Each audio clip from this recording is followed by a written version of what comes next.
coming to you from the pit in Arroyo Grande, California. Your hosts, John Hackleman and Dr. Jame Kasper. It's time for Pitmaster and the Doc. We are here at the Pitmaster and the Doc. This is our first podcast. I'm going out of the camera because this is our first podcast, so we don't know what we're doing yet. But when we do, watch out, Joe Rogan. We're going to take over. But anyway, we're going to talk about everything from martial arts, fitness, UFC, MMA, current events, self-defense, medical issues, mental issues. We're even going to do some life coaching and relationship advice. That sounds like that'll come from you. I think I have been known to dabble a little in life coaching and relationship advice because, and this is the only reason, I've made so many mistakes. And I'm so old. So now I've made so many mistakes and I'm so old, I can go back and say, no, don't cheat on your spouse or your girlfriend. In the old days, I might think, oh, that's okay. Because my mentors coming up, they were absolutely fantastic martial arts and et cetera mentors, but they weren't really, they didn't really have that integrity about being loyal and faithful. And I used to combine those two, mix up those two words. And I used to think loyalty is something I need to have. It's for my team, my neighborhood, my guys, my family. I got to be loyal. But when it came to a woman, it was like, oh, that's just faithful. That's not really that important. So we're already talking about relationships. So what is this podcast going to be about, John? What are people going to tune in and listen to us for?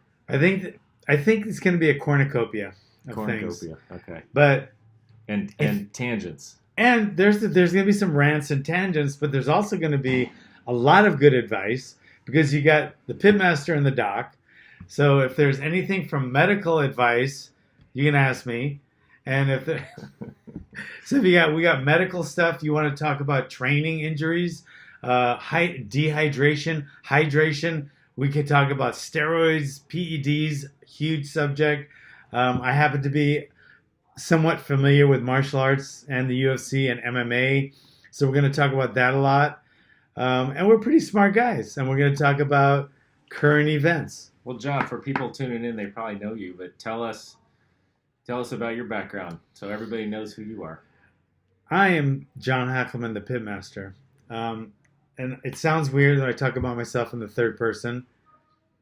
It is a little. It is a little weird, a little pathological. But anyway, we can talk about that later.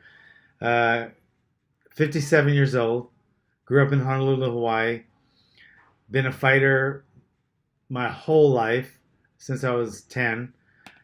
Started PAL boxing all the way to karate tournaments, PAL boxing, kickboxing.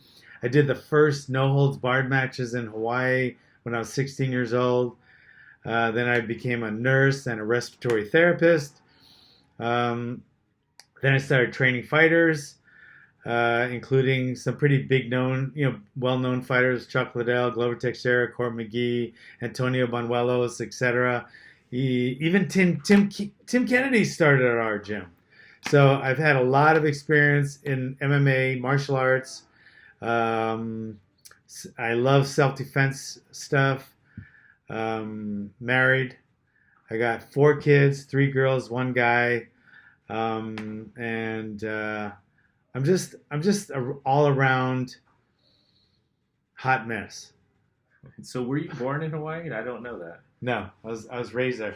My dad moved there when my dad was a newspaper writer, and we were born. I was born in New York, and then he got a job in Hawaii by one of his friends, and I moved there when I was like 4 or 5. Where were you born in New York?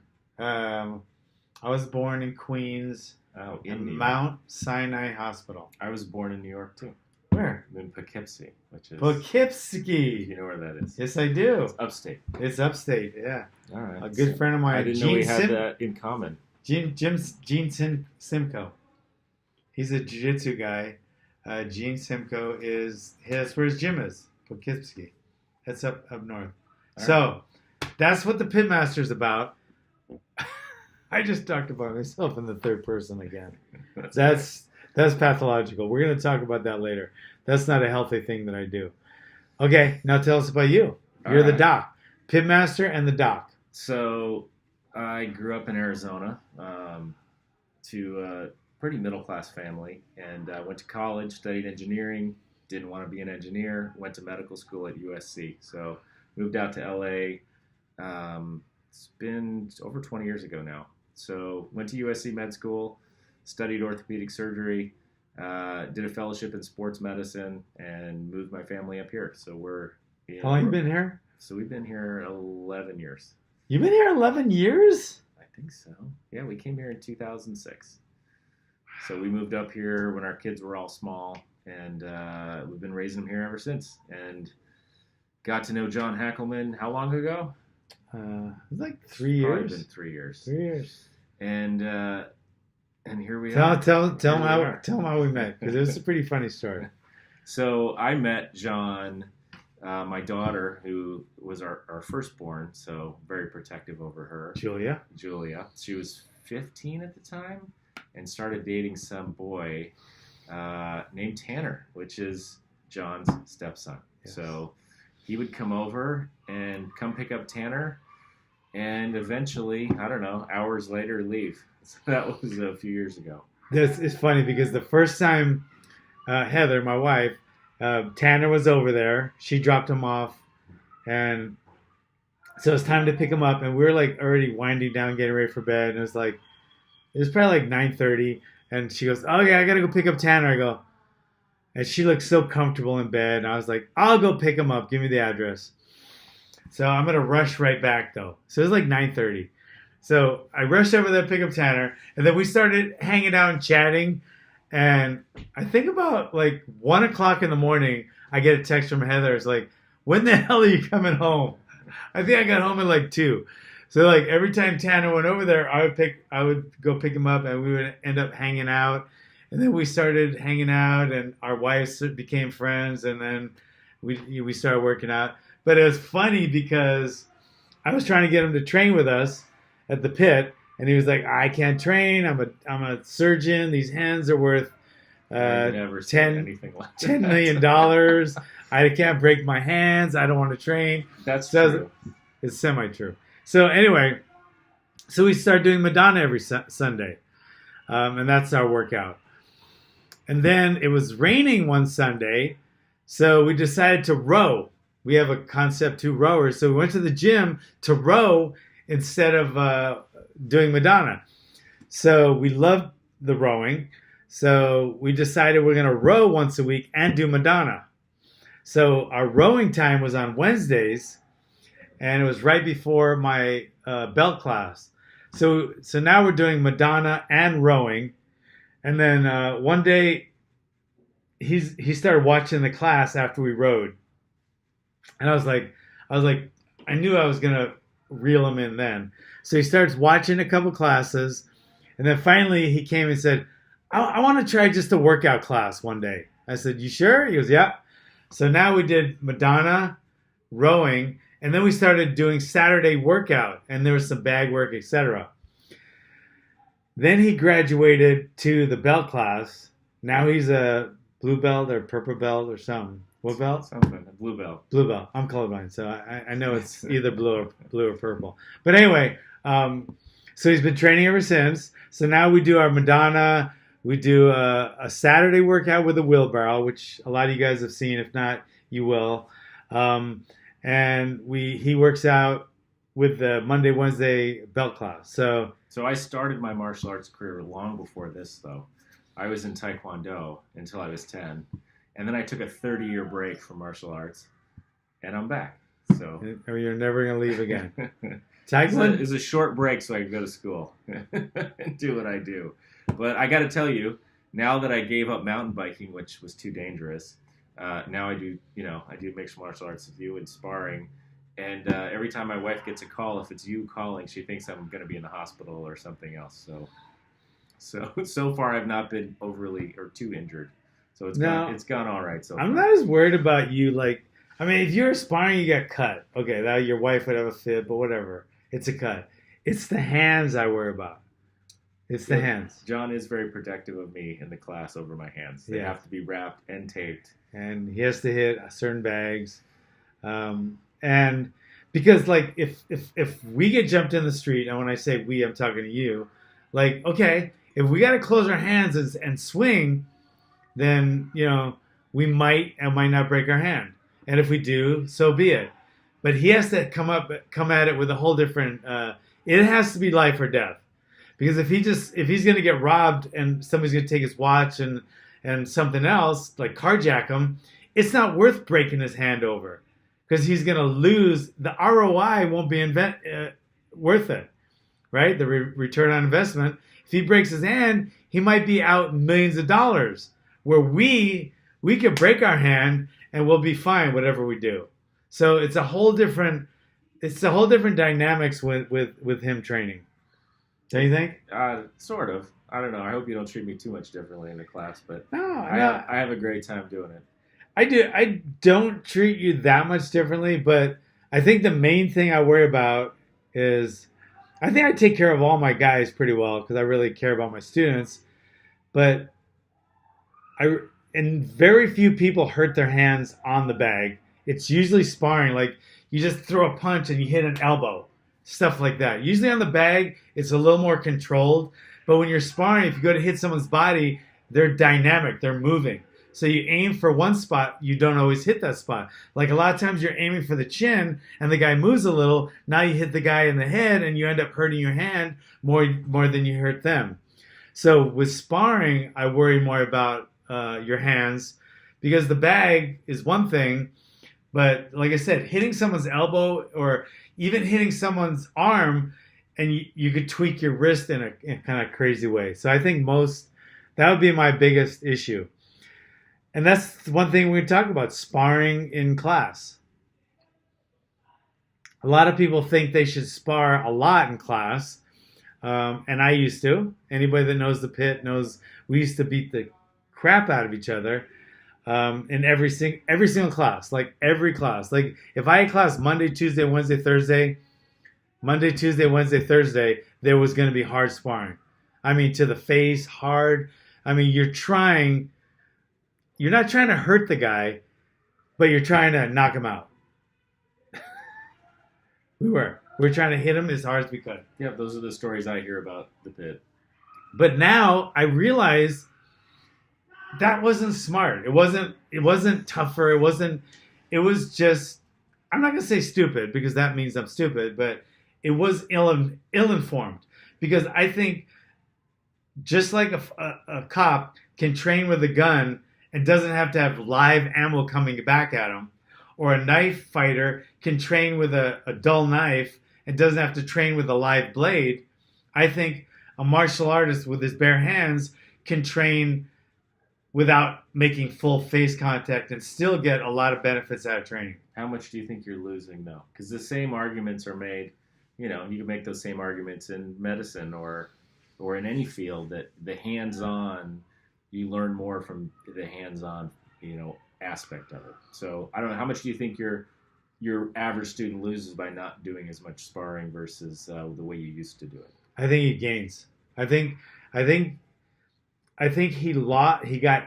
he lost more because of the injuries, whether they be acute or chronic, and I think he lost as much by just not even wanting to engage as much because they didn't want to get hurt all the time. And some people say, well, if you want to train for the street, you should fight like you're going to in the street. And I disagree, because I think when you spar, it's a whole different level.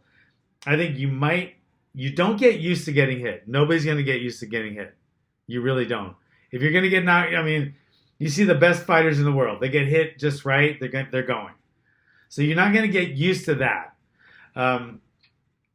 So if you get hit, to me, in sparring, some guys shy away from sparring.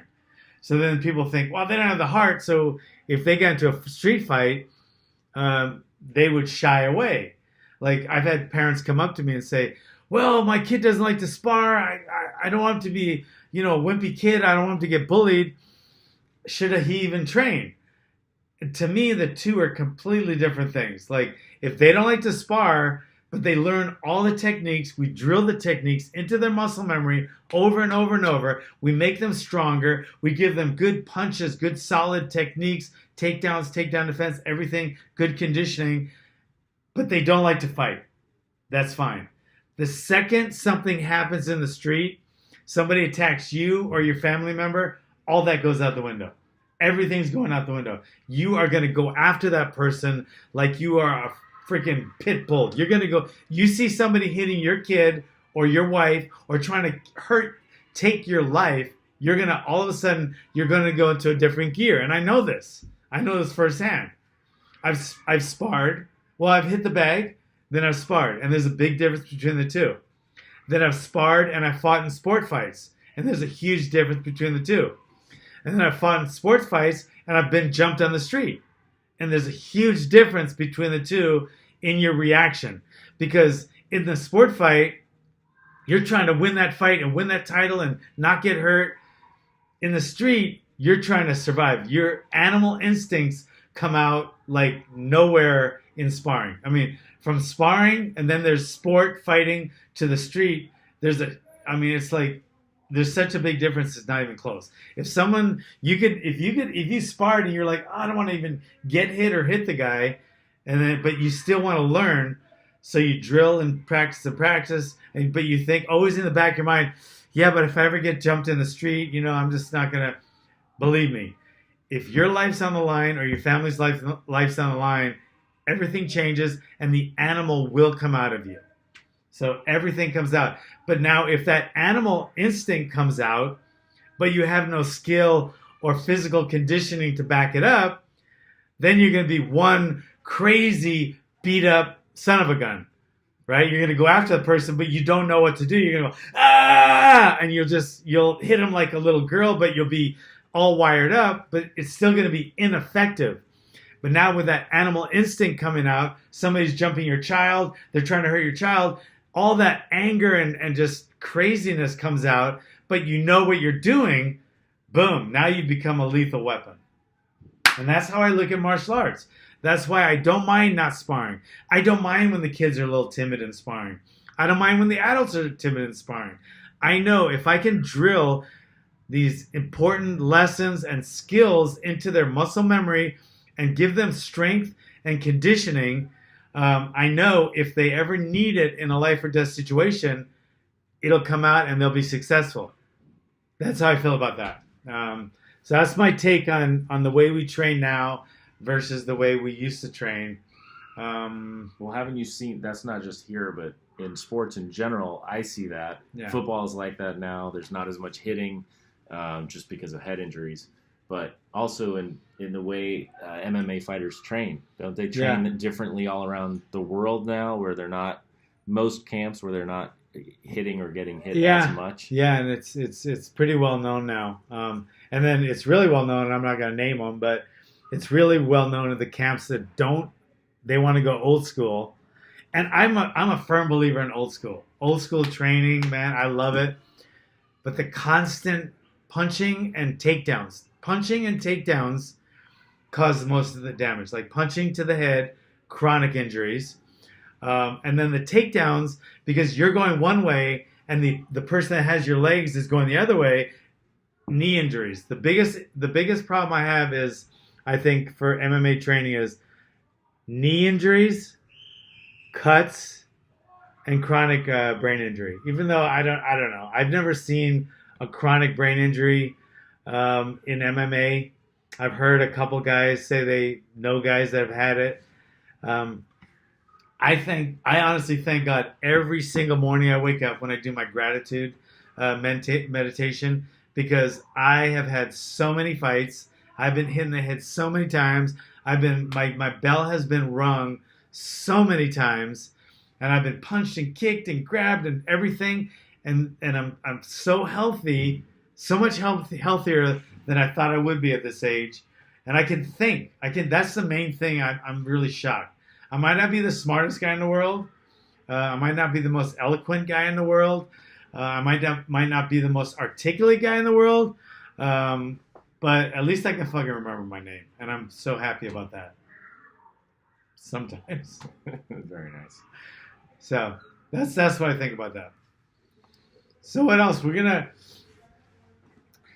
go over stuff every week, and on our Twitter, which we're gonna have a Twitter, and on our Facebook, you can write in questions. Like for me, my specialty is self-defense, fighting, martial arts, MMA, UFC, all the experience there. And you can ask James stuff about, like if you want to ask us, like I have more knowledge about dehydration and rehydration than James does when it comes to cutting for a fight. I know how to do that. But he has more of the knowledge about the anatomy and physiology. If I saw your fighter cutting weight, I'd probably give him an IV. Right, right. And then they'd be banned. But. Yeah, so he'd be leaning on the medical side of dehydration, rehydration. I'd be leaning on the clinical side. I think it's a great idea to have people the ability to ask questions. We can spend a little time if we're going to do this, answering questions that people have. Yeah. For me, about my main practice is sports medicine, so I'm dealing with knee, hip, shoulder injuries every day. So injuries, orthopedic injuries or otherwise, or medical issues, I think we can both address those. John's got a medical background as well. I do have a medical background, but like the medical background doesn't really mean much to me because yours is so much higher, but I have so much more experience in the stuff. So we're bringing it from two completely different but very complementary polar opposites, really, because his side it's really like a manager and a promoter. They have kind of their relationship is combative to begin with, right? It's kind of hostile. You know what I mean? It's opposite, because the promoter wants a great fight, a manager wants a good fight for his fighter. He doesn't care if it's a great fight. A trainer and a manager want they want knockout of the night. The promoter wants fight of the night, right? So with him, he wants everybody to be better. He's gonna, when somebody hurts their knee, he's gonna say, "Okay, take 6 years off and use a wheelchair." And I'm gonna say, "All right, put a fucking splint on it and get out there." So we're coming from like different. Don't you think?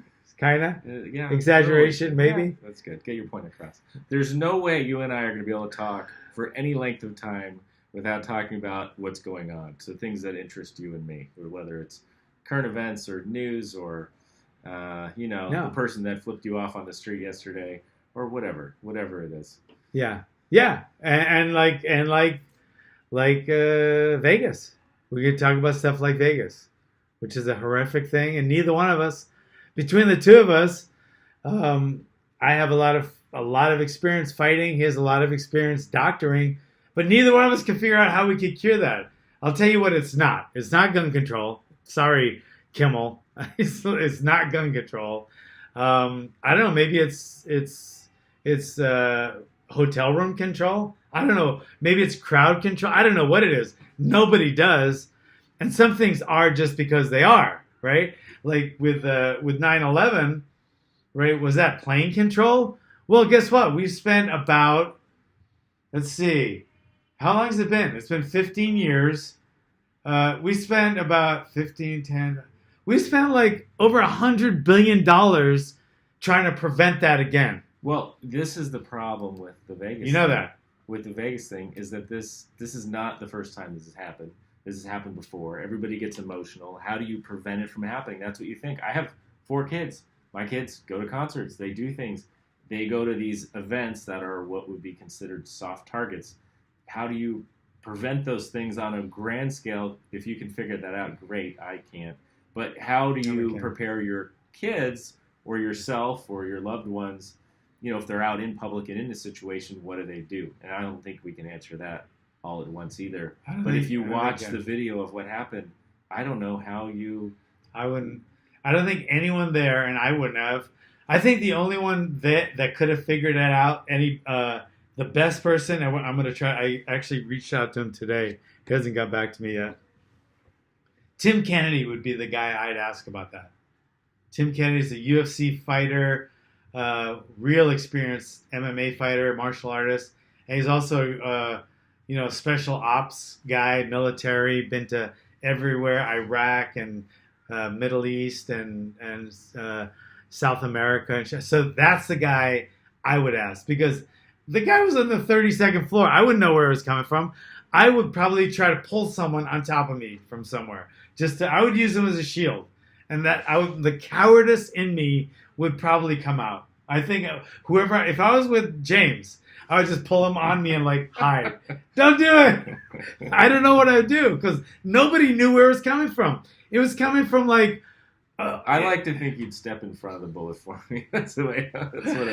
I don't know. I honestly, I like to think I would be heroic-ish. I don't think I would dive in front of anyone, but I don't think I'd pull anyone in front of me. I don't know what I'd do, but I definitely would know what was coming. People say zigzag, run, but you don't know, because you might be running into the bullet. He was shooting random with a machine gun, so you might be running towards where he's shooting, because you can't run from the shots, because it was 32 stories up. It was 1,200 yards, something crazy. It was pretty far. So you couldn't. 400 yards. It was 400. Yeah, I might be wrong. So you don't know where to run. It was the craziest thing.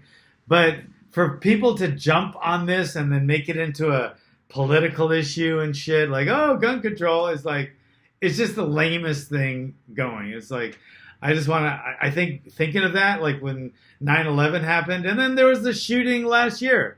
49 people died. And that to me, that would have brought up immigration stuff, right?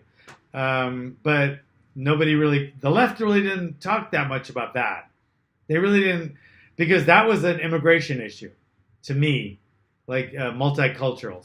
But they didn't say that much about it, right? They say gun control, even though it was proven, but whatever. There's no way you're going to solve how do you prevent it. But what do you do in a situation? What do you do when it's happening? What do you do when it's happening? You run. I would guess that's the number one thing you do. Yeah, this one was a little more difficult to dissect because of the 32 floors up and across the street and in a multitude of 40,000 people? 20,000. 20,000 people yeah. In one group. So that's just craziness. I think that's just, it's what would you have done if you were in the Twin Towers and the plane crashed into you? I don't know. Nobody knows. So to me, that's along those lines. That's just your bad day. It's it was to me, it just would have happened. But to me, the one that happened last year was somebody came into a nightclub and started shooting. To me, that's a little more, I could address that, what you should do more. But I couldn't fathom what to do with someone shooting when nobody even knows where it's coming from, and they're just running around like crazy and people are getting shot. I have no clue what I would do. I don't even know if I'd try to go under anything, because I don't think they knew it was coming from above yet. So I don't know what I would have done. So that's a tough one. But what I wouldn't have done is just start spouting off political rhetoric about what they should do with gun control or lack of gun control or whatever. So that's the only part that irritates me. That's when something happens, it's oh, let's just go lowest hanging fruit, gun control, lowest hanging fruit, oh, more immigration, less immigration. So anyway, I just don't think it should have been turned into a political dialogue. I can agree with that.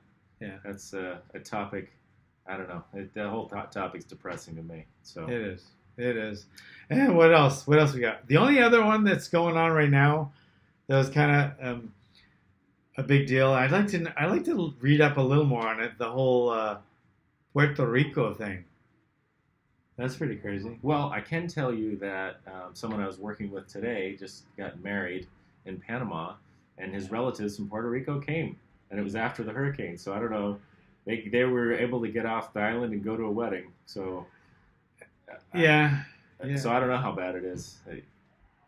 Yeah, I hear it's pretty darn bad, but I also heard that the mayor, who was complaining about Trump like crazy while she's asking him for help, like putting him down and asking him for help. It's like the spoiled, entitled kid that says, "I hate you, mom and dad. Give me $20. I want to go out." You know what I mean? So she's like yelling at Trump and telling him what a shitty job he's doing, and how the whole Puerto Rico is in such a flux. It's just they can't even eat and everybody's dying. But she went out after the hurricane, or after this huge catastrophe, and she had the presence of mind to go have T-shirts silk screened and a hat silk screened. Where did she have that done? Did they send that from Amazon? Where did she have those?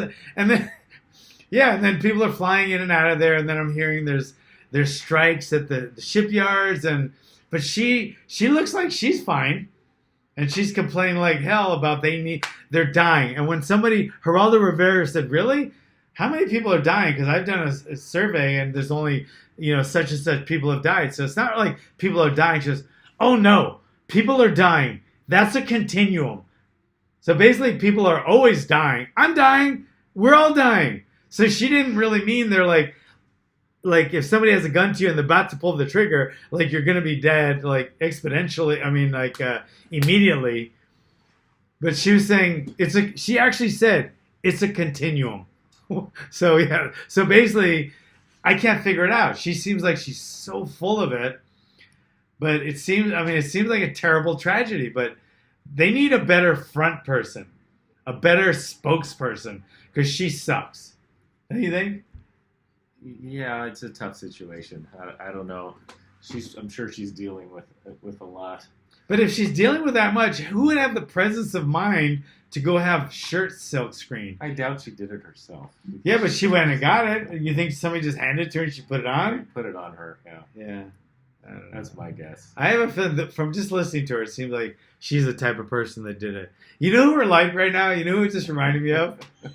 What? You're Dr. Drew, and I'm Adam Carolla. Yeah. Don't you think? We have kind of that. Yeah, kind of that. And that's not a bad thing. Someone's rational and someone's irrational. Is that what you mean? Yeah, I could see that. Wow. That was awkward. So we should take call-ins about... So we could do call-ins. Let's what we're doing, this is our first one, guys. And we're gonna find out It can only get better.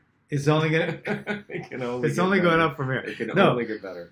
We're gonna decide how we're gonna work it, but right now, as of right this second, since I have the bigger Twitter following, as of right now, if you #Pit_master, any questions for this, hashtag Pitmaster Doc. So it says thing and the doc. It's just Pitmaster and Doc. And I will have it. I'll have it on. I'll show it to you. I'll have it in the description below. And if you're listening to this, Pitmaster Doc. That's what's going to be the hashtag. And my Instagram is Pit_master. So anything that you put out there, any question you ask, we will answer, and we're going to figure out a way to get call-ins. So it'll be interesting to see what people want to know. They're going to want to know relationship advice from you, obviously. That's a given. Those are really going to be, we have to sift through those. And then they might want to know some medical questions from me. Shoulder. That's great. Shoulder. You got shoulder, you got knee issue. We can talk about steroids. That's another, I'm passionate about steroids. I'm passionate. About doing steroids or what? I'm passionate about, yes. I'm passionate about people that do steroids in combat sports. To me, it's the worst kind of cheating. I think using steroids in combat sports is every bit as bad. Are you still hoping John Jones didn't do it? I'm hoping to God he didn't do it. I think it's like putting instead of wraps on your hand, putting casts on your hand. I think it's so cheating. Well, we could do a It's whole. not funny. We'll have to talk about that in one of these about steroid use and what it does to your body. I think they should be immediately banned from ever fighting in a combat sport again.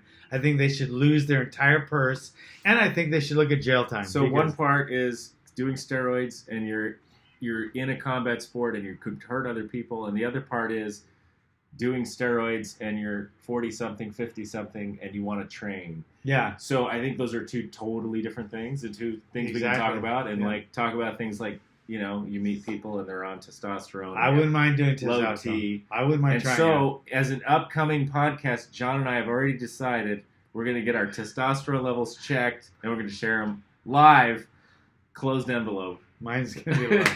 And What if mine's low? What if mine's like a? You're going to find out live. You can cry. I'm gonna be like a 12-year-old Asian girl. that is fucking that actually is one of the embarrassing. classifications. Yeah, you can. I'm gonna So we'll be, see where you're at yeah, I have a feeling I know, but and where I'm at. I'm curious. and you I know, wouldn't I'm mind. I curious. wouldn't mind taking some tea. I wouldn't mind getting. I don't know. I mean, I get my labs checked. You check your cholesterol. Do you check your cholesterol? I haven't been to a doc since you stitched me You up. need labs. I think I've been stitched up You in the need last labs. 20 years. I've been stitched up probably 3 times. I had an ear infection once, and my ear doc friend came and fixed it, or gave me. John's antibiotics. primary care physician is an orthopedic surgeon and then a pediatrician. Those are the two people Because that that's treat my. John. They both train in the gym. I got a pediatrician or the. What else do you need? Because the pediatrician he knows about ears because they do a lot of ear infections. So the main things that happen to me, I get chronic ear infections because I have had my eardrum broken a few times. So it always gets infected. So I get drops, and then I train a lot, so I need ortho stuff. So what else do I need between that and a lawyer and the sheriff? You know everyone you need to know. That's all I need to know. But anyway, so that's good for now, guys. That is our show, and this is gonna go big time. So you're in on the ground floor. This show is gonna skyrocket. Episode 1. This is episode 1. Please comment, tell us, and if you're watching this on Facebook, comment your question. If you have a question, write it in the comments. We will answer them the next episode. I think if there's good fights too, I think play-by-play or you breaking down what somebody did wrong or did That'd be right good. Sensei UFC. would be great. Okay, we're going to talk about UFC. Well, that's a given. We're going to talk about UFC stuff, fitness, martial arts, self-defense, and medical issues. And we're going to, like I said, you're going to get it all here. Joe Rogan, watch out. That's all I got to say. We're going to have Joe on the show, though. We got to get a better studio, though. This is the Pit Studio. This is episode 1. You got a dedicated studio here. Yeah, we do. We have a pretty cool studio. So we're going to show stuff here in this screen. So we're going to show stuff, and it's going to be pretty cool. But anyway, thanks for coming, guys. Share this. Okay? Comment, share, like, subscribe. All those things at once. All right? What's the name of this podcast, John? Pitmaster and the Doc. See ya.